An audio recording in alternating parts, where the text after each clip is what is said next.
guys, what's going on? Bob here on a Friday morning this week. As you probably noticed, I didn't do a video on Tuesday, and if you're a fan of mine on Facebook, you would have seen the post. I was sick with the flu all weekend. I barely even got out of bed until Tuesday night, and so didn't have a chance to get that done, and just decided I'd do two videos today, because normally on Friday I would do my review video, which I'd started off last week with Grudge Match. This week, my review video is going to be on the movie Homefront with Jason Statham. That'll come later on today. But to start things off, I got a few movies this week, not very much. To be honest, I was holding back a little bit on spending anything, because this weekend is my girlfriend and it's our anniversary, and we're going away for the weekend. So I need a little bit of extra money for that, one, and two, I figure along the travels I may end up finding some movies that I'll want. And while I'm out of town. So I only got a couple things this week, and I'm going to start off with the VHS tapes. There's two of those, and the first one is the Jetsons movie on VHS, and it is a full-length feature. It's about an hour and a half long. I don't know if I've ever seen this before. To be honest, when I was growing up, I didn't really like the Jetsons a lot. I was more of a Flintstones kind of a guy than the Jetsons. My dad obviously this was the time period when he was a kid. He would watch the Jetsons and the Flintstones, so when I was a kid, we would watch them, then too. But I always was more interested in the Flintstones. But the Jetsons is fun too. I just, I figured I'd grab this. It looks like this came a lot later, obviously. This is a Universal film, and I wish that VHS, it tends to not say. This looks like it came later, because you can almost tell that it looks like it was the computerized animation and not the hand-drawn. But this is, I believe, from the early 90s, the Jetsons movie. So I wanted to grab this and give it a watch, because like I said, I don't think I'd ever seen this, and I'm not 100% sure. But I like I said, I did enjoy the Jetsons TV show, so I'm sure it's identical as far as that's concerned. And then the other VHS tape that I picked up, just because it was an interesting cover, and it says this movie is called Abraxas, or perhaps it's Abraxas. To be honest, I'm not sure how to pronounce this, because I'd never even heard of this movie. It has Jesse Ventura in it, and that's half the reason I bought it, because it seemed like it looks like a sci-fi movie, which normally I wouldn't be into, but the front of it looks super sci-fi, and then the back of it, it says, "One Cop, Two Galaxies, a science fiction adventure across space and time." And I thought that was, I was like, wow, that sounds like it almost sounds like a kid's movie to me a little bit, but then you come down here, and it's R-rated, so, I mean, I'm not sure 100% what it's actually about, because even on this it just says that Jesse Ventura is a cop whose beat spans two galaxies, and his mission is to intercede when planets seek to destroy themselves. But it doesn't really tell me a whole heck of a lot about the movie, so I don't really know a lot about this. I would assume that this was in that time period that it came out, that a lot of wrestlers were acting, because Jesse Ventura was Jesse the Body Ventura was a wrestler at one point, and his acting career, I don't think, went probably quite as well as his political career, because he was the governor of what state was that? No, I'm forgetting. But regardless, I think most wrestlers, probably their acting career doesn't take off unless you're The Rock. But anyway, so if anybody knows anything about this movie, let me know. It does. It also looks. It looks like there's other people in this that I might have heard of here. I'm trying to see if any of them jump out.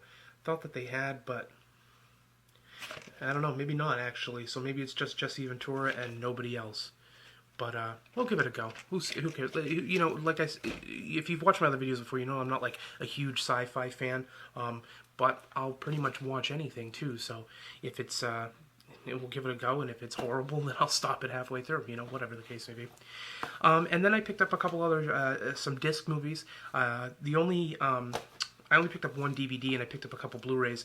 The first movie on Blu-ray that I picked up was this week's new release, and that was Escape Plan. My girlfriend and I saw this movie theatrically, and we really liked it. Stallone, Schwarzenegger, where Stallone basically plays a guy whose soul,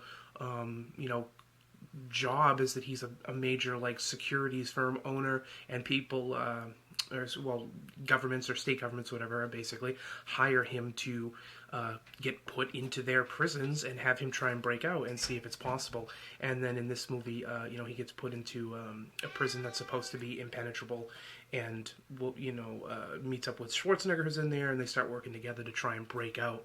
And like I've said in other videos, I really like where Stallone's movies have gone lately.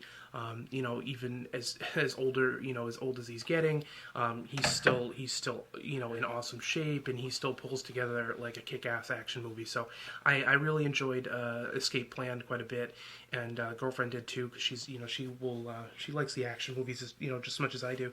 So figured I'd pick this up because it was for one, it was on sale during its new release week, so that was cool, and I liked it. So it's good to add to the collection. And then the other Blu-ray that I picked up is John Carpenter's The Ward, which I believe is actually on Netflix, or it was, because that's where I saw it originally. And I thought it was pretty good. And it was definitely worth $3. Picked this up at a Big Lots this past weekend. And most of their Blu-rays were $5, and for some reason The Ward was $3. And I was like, hey, it's always worth it to me to add an extra Blu-ray to the collection.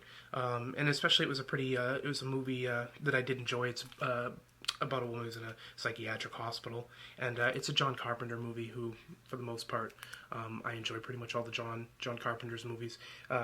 Vampires is probably one of my favorites of the more, I guess that is getting old now, kind of think of it, but that was one of my favorites of the later films. But of course, They Live is my all-time favorite John Carpenter movie. But at any rate, The Ward is pretty decent if you haven't seen it. Like I said, I think it's still on Netflix streaming, so you might as well give it a go there. And then the last disc movie that I got was the Jason Statham movie, and it's The Mechanic, which, to be honest, I thought I owned. This is a pretty good movie. I actually like this a lot. The Mechanic it's about a hitman who's forced to kill his mentor. Or one of his mentors, and Ben Foster's in this as well, and I really, really like Ben Foster. If you're not familiar with who Ben Foster is, I'll show you the picture on the back there. You've probably seen him in other movies. He's in 3:10 to Yuma, and most recently he was in, wow, I'm blanking because I just watched it. So I was alone. I didn't go to, I only got about 3 hours of sleep last night just because I couldn't sleep, so now I'm up. So anyway, I'm blanking on the name of the last Ben Foster movie, considering I just saw it. That's pretty sad. But at any rate, The Mechanic is good. It's also got Donald Sutherland in it, and but yeah, basically Jason Statham is forced to kill off Donald Sutherland's character, and Ben Foster is going after him for revenge and stuff. And it's good. I mean, I really enjoyed this. I thought I already owned it, and so when I saw it for $2 on DVD, I was like, well, I will grab that, because I guess I didn't. I double-checked my list. So, yeah, so those are all the movies that I picked up this week. So nothing too fantastical, and I didn't get a lot, because like I said, I'm saving off for the weekend, because I'm hoping I find some good stuff this weekend. And yeah, so sorry I didn't get a chance to do that Tuesday, but I guess if I'd done it on Tuesday, I wouldn't even have had a couple of these movies, because I didn't get those till later in the week. So that was my finds for last week, and like I said, hang around, guys, because I'm going to do my review on Homefront with Jason Statham, the new movie. So yeah, otherwise stick around for that. Otherwise, I will see you next Tuesday.